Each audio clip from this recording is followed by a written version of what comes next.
नमस्ते बच्चों। पिछली कक्षा में हमने एक कविता शुरू की थी। आज हम वही कविता आगे पढ़ेंगे। कविता हम पंछी उन्मुक्त गगन के। इसके कवि हैं श्री शिव मंगल सिंह सुमन। आज की कक्षा के शिक्षण उद्देश्य हैं जीव जंतुओं के मनोभावों के प्रति स्वस्थ दृष्टिकोण का विकास, स्वतंत्रता का महत्व समझना, पठन व लेखन कौशल का विकास।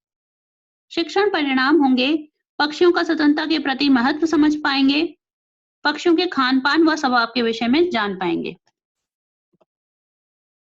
कविता में दिए गए शब्दों के अर्थ यहाँ दिए गए हैं। आप ये शब्द अर्थ पढ़ेंगे। पिछली कक्षा में हमने कविता के ये 4 पैराग्राफ पढ़े व उनका अर्थ समझा। एक बार फिर से देखते हैं। हम पंछी उन्मुक्त गगन के। पक्षी ये कहते हैं कि हम उन्मुक्त मतलब स्वतंत्र, गगन मतलब आकाश या आसमान। हम स्वतंत्र आसमान में उड़ने वाले पक्षी हैं। हमें पिंजरे में कैद मत करो। पिंजरे में बंद रहकर हम गा नहीं पाएंगे।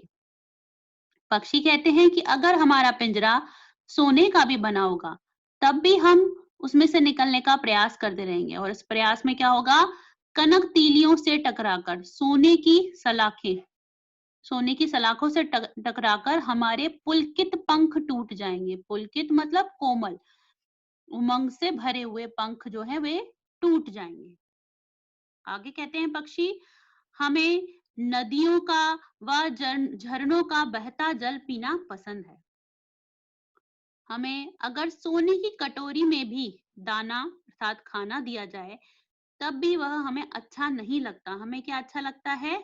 उससे अच्छा हमें कटुक निबोरी यानी कि नीम का कड़वा फल, हमें क्या अच्छा लगता है? नीम का कड़वा फल खाना अच्छा लगता है। पक्षी कहते हैं कि अगर हमें बहता जल पीना या नीम का कड़वा फल खाने को नहीं मिलता है तो हम भूखे प्यासे मरना पसंद करते हैं। हम पिंजरे में बंद रहकर भूखे प्यासे मर जाएंगे। आगे, स्वर्ण श्रृंखला के बंधन से। स्वर्ण मतलब सोने, श्रृंखला मतलब जंजीरों से। सोने की जंजीरों से बंधकर पक्षी अपनी गति व उड़ान सब भूल गए हैं। वे अपनी गति और उड़ान सब भूल गए हैं। बस सपनों में देख रहे हैं तरुगी फुनगी। तरु मतलब पेड़, फुनगी मतलब उसकी ऊंची शाखा। पक्षी पेड़ की ऊंची शाखा पर झूलने का सिर्फ सपना ही देख रहे हैं। वह सपना सच नहीं हो पा रहा है। ऐसे थे अरमान कि उड़ते नीले नभ की सीमा को पाने। पक्षियों के ऐसे अरमान थे, ऐसी इच्छा थी कि वह आसमान में उड़े और नीले नभ की सीमा को पाले। नभ मतलब आसमान, नीले आसमान की सीमा को पाले। वे सूरज की किरण जैसी लाल चोंच से अनार के दानों रूपी तारों को चुगना चाहते हैं। तारे उन्हें कैसे लग रहे हैं? अनार के दानों जैसे। वे उन तारों को चुगना अर्थात खाना चाहते हैं। आगे पढ़ते हैं। होती सीमाहीन क्षितिज से इन पंखों की होड़ा होड़ी, या तो क्षितिज मिलन बन जाता या तंती सांसों की डोरी। शब्दों के अर्थ देखते हैं। सीमाहीन मतलब जिसकी कोई सीमा ही ना हो। क्षितिज एक ऐसा बिंदु जहां पर आकाश और पृथ्वी मिलते हुए प्रतीत होते हैं, मिलते हुए लगते हैं। ऐसा होता है या नहीं ये तो नहीं है पता किसी को, पर ऐसा लगता है कि ऐसा एक बिंदु है जहां पर आकाश और पृथ्वी मिल रहे हैं। इन पंखों की होड़ा होड़ी, होड़ा होड़ी मतलब आगे निकलने का प्रयास। इन पंखों में क्या हो रही है? होड़ हो रही है, कंपटीशन हो रहा है कि कैसे आगे उड़ा जाए और ऊंचा उड़ा जाए। या तो क्षितिज मिलन बन जाता है, या तो पक्षियों को वह क्षितिज मिल जाता है, आसमान से उनका मिलन हो जाता है, या तंती सांसों की डोरी, या उनकी सांस ही रुक जाती है अर्थात वे मर जाते हैं। कैसे सांस रुक जाती है? क्योंकि वो क्षितिज को प्राप्त करने के लिए बहुत ऊंचा उड़ते हैं जिससे उनकी सांस उखड़ जाती है और वे मर जाते हैं। दोबारा समझते हैं। पक्षी अपने पंखों से उड़ते हुए क्षितिज तक जाना चाहते हैं। क्योंकि क्षितिज की कोई सीमा नहीं है तो क्या होता है? या तो उड़ते उड़ते क्षितिज से उनका मिलन हो जाता है अर्थात क्षितिज को प्राप्त कर लेते हैं, या वे मर जाते हैं। कवि कहते हैं कि आसमान में उड़ते हुए पक्षियों के पंखों में होड़ सी लग जाती है। वे आसमान की उस सीमा को छू लेना चाहते हैं जिसका कोई अंत नहीं है। कई बार वे आकाश की सीमा को प्राप्त कर लेते हैं। उन्हें लगता है कि सीमा को छू लेने से उनका आसमान से मिलन पूरा हो गया है। और कई बार वे उड़ते उड़ते अपनी मंजिल को प्राप्त नहीं कर पाते, उनकी सांसें उखड़ जाती हैं, अर्थात वे मर जाते हैं, अपने प्राण त्याग देते हैं, क्योंकि उनके क्षितिज से मिलन की इच्छा पूरी नहीं हो पाती। दूसरा पैराग्राफ पढ़ते हैं। नीड़ न दो चाहे टहनी का, आश्रय छिन्न भिन्न कर डालो, लेकिन पंख दिए हैं तो आकुल उड़ान में विघ्न न डालो। शब्दों के अर्थ देखते हैं। नीड़ मतलब घोंसला, नेस्ट। टहनी पेड़ों की छोटी छोटी शाखाएं, वो छोटी शाखाएं जिससे पक्षी क्या बनाते हैं, अपना घोंसला बनाते हैं। आश्रय मतलब रहने का स्थान, जहां पर पक्षी रह रहे हैं, उनका घोंसला। छिन्न भिन्न मतलब नष्ट कर डालो, तोड़ दो। पक्षी कह रहे हैं चाहे हमें टहनी से बना हुआ घोंसला मत दो, और जो भी हमारा रहने का स्थान है उसे तोड़ दो, परंतु अगर भगवान ने हमें पंख दिए हैं तो हमारी आकुल उड़ान में विघ्न न डालो। आकुल मतलब बेचैन, जो क्योंकि वे पक्षी जो हैं उड़ने के लिए बहुत उत्सुक हैं, इसलिए आकुल उड़ान बोला गया है। हमारी आकुल उड़ान में विघ्न न डालो, किसी प्रकार की कोई बाधा मत डालो, किसी प्रकार से कोई रुकावट ना हो, और हमें उड़ने दो। दोबारा समझते हैं। इस पैराग्राफ में पक्षी कह रहे हैं कि भले ही हमें टहनी का नीड़ अर्थात घोंसला मत दो, और जो हमारा घोंसला है, जो हमारा रहने का स्थान है, उसे छिन्न भिन्न कर डालो, अर्थात उस स्थान को तोड़ डालो, उस घोंसले को तोड़ डालो, लेकिन ईश्वर ने हमें पंख दिए हैं तो हमें उड़ने दो, हमारी आकुल उड़ान में बाधा मत डालो।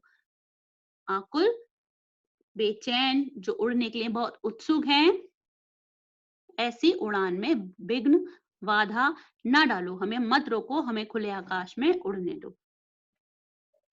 इस कविता से हमें यह सीख मिलती है कि हमें पक्षियों को कैद नहीं करना चाहिए। वे स्वतंत्र आकाश में उड़ना चाहते हैं, वो पिंजरे में बंद रहकर वे अपना अस्तित्व खो बैठते हैं। इस कविता के कवि हैं शिव मंगल सिंह सुमन। बच्चों, अब हम इसके प्रश्न उत्तर करेंगे कविता से। यहाँ पर 3 प्रश्न दिए गए हैं। एक आप लास्ट क्लास में कर चुके हो, अब बाकी के प्रश्न उत्तर करेंगे। फिर है कविता से आगे। यहाँ पर 2 प्रश्न दिए गए हैं। इन प्रश्नों के उत्तर आपको नोटबुक में नहीं लिखने हैं, यहाँ पर सिर्फ हम इनके उत्तर के बारे में बात करेंगे। क्या है पहला प्रश्न? बहुत से लोग पक्षी पालते हैं, पक्षियों को पालना उचित है या नहीं? अपने विचार लिखिए।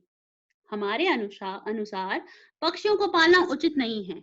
हमने कविता में भी यही सीखा कि पक्षी स्वतंत्र रहना चाहते हैं, आकाश में उड़ना चाहते हैं, इसलिए हमें पक्षियों को कैद नहीं करना चाहिए।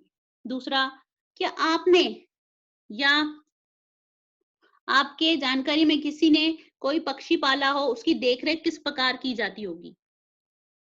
कभी आपने कोई पक्षी पाला है या कोई पालतू जानवर पाला है, तो आप पहले क्या करते हैं, उसके स्वभाव के बारे में जानते हैं, उसके खान-पान के बारे में जानते हैं, फिर उसकी देखभाल करते हैं। उसी के बारे में यहाँ पूछा गया है कि हमें किस तरह से पक्षियों की देखभाल करनी चाहिए।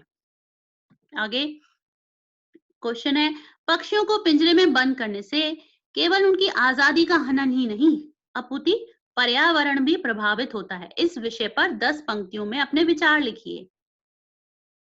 इस प्रश्न का उत्तर फूड चेन से रिलेटेड है। जैसे जो इंसेक्ट होते हैं, कीड़े मकोड़े होते हैं, वो क्या खाते हैं? घास। और जो पक्षी होते हैं वो क्या करते हैं? कीड़े मकोड़ों को, कीटों को, इंसेक्ट्स को खाते हैं। तो ये फूड चेन है। अगर हम पक्षियों को कैद करते हैं तो जो इंसेक्ट्स हैं वो बहुत ज्यादा बढ़ जाएंगे, और वो हमारी घास को, हमारे अनाज को, हमारी खेती को नुकसान होगा। तो पक्षियों की भी हमें उतनी ही जरूरत है। दूसरा, जब पक्षी एक जगह से दूसरी जगह अपना दाना लेकर आते हैं चोंच में दबाकर, तो उसमें से दाना और या बीज जो है जगह जगह गिर जाते हैं, जिससे नए पौधे वहां उगते हैं। इस तरह पर्यावरण में जो है संतुलन बना रहता है। ठीक है। अब एक क्वेश्चन आपने लास्ट क्लास में किया था, उसी के आगे आप ये सारे क्वेश्चन लिखेंगे। क्या है नेक्स्ट क्वेश्चन? पक्षी उन्मुक्त रहकर कौन-कौन से इच्छाएं पूरी करना चाहते हैं? स्वतंत्र रहकर क्या करना चाहते हैं? हमने कविता में पढ़ा कि पक्षी स्वतंत्र रहकर नदियों व झरनों का जल पीना, नीम की कड़वी निबोरी खाना, नीम का कड़वा फल खाना, पेड़ की सबसे ऊंची टहनी पर झूलना, आसमान में ऊंचा उड़ना और क्या करना, आसमान में ऊंची उड़ान भरकर अनार के दानों रूपी तारों को खाना, क्षितिज के अंत तक उड़ने की इच्छाओं को पूरा करना चाहते हैं। ये सारी उनकी इच्छाएं हैं। नेक्स्ट क्वेश्चन, भाव स्पष्ट कीजिए। या तो क्षितिज मिलन बन जाता या तंती सांसों की डोरी। लाइन दी गई है दो कविता से, उसका अर्थ बनाना है, भाव अर्थ बताना है। भाव स्पष्ट मतलब उसमें क्या बताया गया, उसका क्या अर्थ है। इन पंक्तियों में पक्षी स्वतंत्र रूप से उड़ते हुए क्षितिज को छूने की इच्छा व्यक्त कर रहे हैं। हमने पढ़ा कि पक्षी क्या करना चाहते हैं, क्षितिज को छूना चाहते हैं, क्षितिज से मिलन करना चाहते हैं। वे उड़ते हैं और उड़ते उड़ते क्षितिज को प्राप्त कर लेते हैं, या आसमान से उनका मिलन हो जाता है, या फिर वे अपने प्राण त्याग देते हैं, उनकी सांस रुक जाती है और वे मर जाते हैं। आगे नेक्स्ट क्वेश्चन, लेकिन पंख दिए हैं तो आकुल उड़ान में विघ्न न डालो। इन पंक्तियों का क्या अर्थ है। यहाँ पर भी दो लाइन दी गई है कविता से और पूछा गया है कि इन पंक्तियों का क्या अर्थ है। उत्तर, इन पंक्तियों में पक्षी कहते हैं कि प्रकृति, भगवान या ईश्वर ने हमें पंख दिए हैं, इसलिए हमें आजादी से उड़ने दो। उन्हें पिंजरे में कैद करके उनकी उड़ान में किसी प्रकार की बाधा मत डालो, किसी प्रकार की रुकावट मत डालो। फिर यहाँ पर दो और प्रश्न दिए गए हैं। पक्षी क्या खाना पसंद करते हैं। इसका एक दो लाइन का उत्तर होगा, वो आप स्वयं लिखेंगे। दूसरा प्रश्न, समानार्थक शब्द लिखिए। चार शब्द दिए गए हैं, उन्मुक्त, अरमान, पंछी, कनक। इन सभी शब्दों के समानार्थक लिखेंगे। ये दोनों प्रश्नों के उत्तर आप स्वयं करेंगे। आगे दो एक्टिविटी दी गई हैं। एक्टिविटी 1, आपको एक बर्ड बनानी है, ओरिगेमी बर्ड।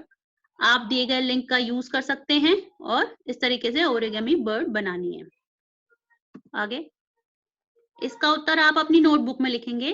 क्या है प्रश्न, रेडियो, टीवी व इंटरनेट पर सुनी व देखी गई खबरों के अनुसार इस लॉकडाउन के समय वातावरण में लगातार कुछ बदलाव हो रहा है।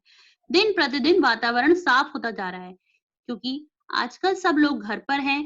इसकी वजह से कारखाने या फैक्ट्रियां बंद हैं, गाड़ियां भी नहीं चल रही हैं, जिसकी वजह से प्रदूषण या पॉल्यूशन कम है और जो हमारा वातावरण है, एटमॉस्फेयर है, वो साफ होता जा रहा है।